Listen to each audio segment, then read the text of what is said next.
Welcome back to The Explainer. Today we are getting into a question that hits, well, pretty much everyone with a job. Why does my paycheck shrink so much?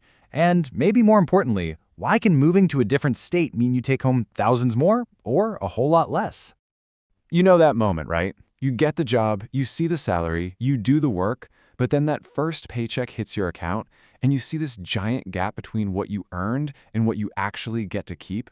That gap, that's what we're going to break down right now.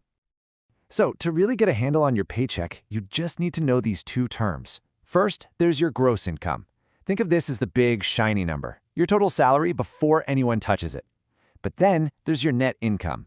This is your take-home pay. And honestly, it's the only number that really matters, because it's what actually lands in your bank account. Okay, so here's our game plan. We'll start with the federal taxes that pretty much everyone pays. Then we'll get into the wild world of state taxes and why where you live is so important. We'll even touch on local taxes. And finally, we'll bust some of the most common myths about paychecks. Let's do this. All right, first up, Uncle Sam. This is the first and usually the biggest slice taken out of your paycheck. No matter where you live, from California to Florida, you're going to see these federal deductions on your pay stub.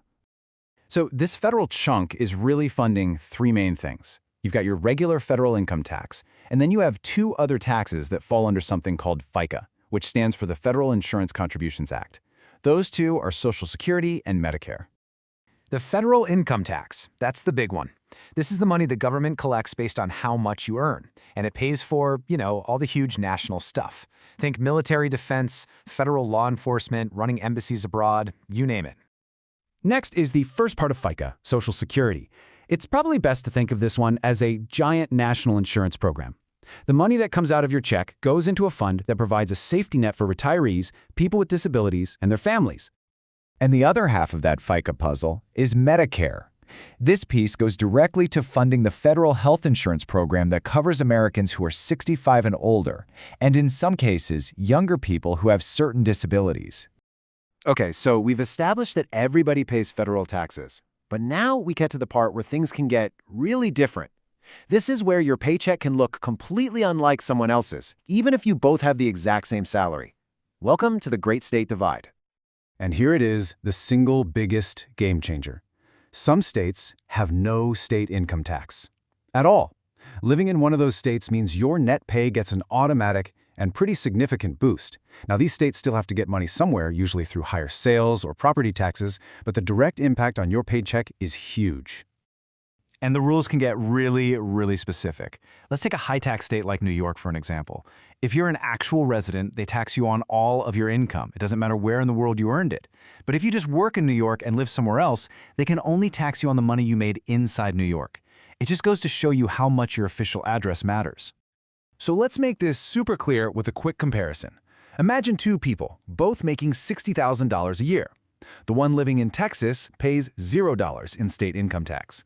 Meanwhile, the person in New York, they could be paying $3,000, maybe more, to the state. Same exact job, same exact salary, but thousands of dollars of difference in their bank account, all because of a zip code. But wait, there's more. Just when you think you've got it all figured out, federal, state, you might find there's one more layer to this whole thing, and that's local taxes. Oh yeah, in some parts of the country, it's not just about your state. Your actual city could take a bite out of your paycheck too.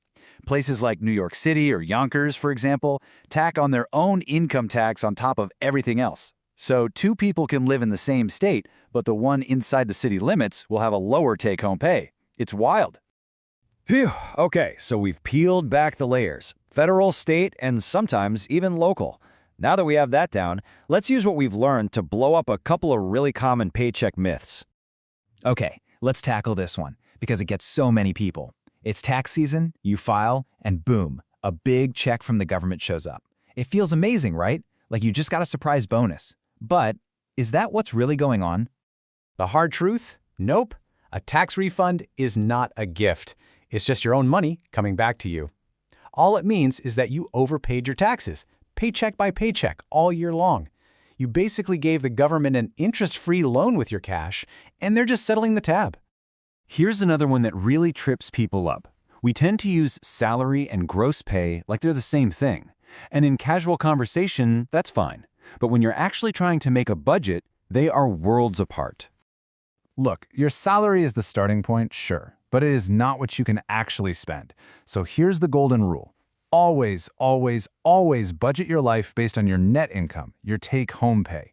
Trying to live off your gross pay is just a surefire way to end up stressed and short on cash. So that brings us to a final thought here. After seeing all these deductions, it can be really easy to just focus on what you're losing.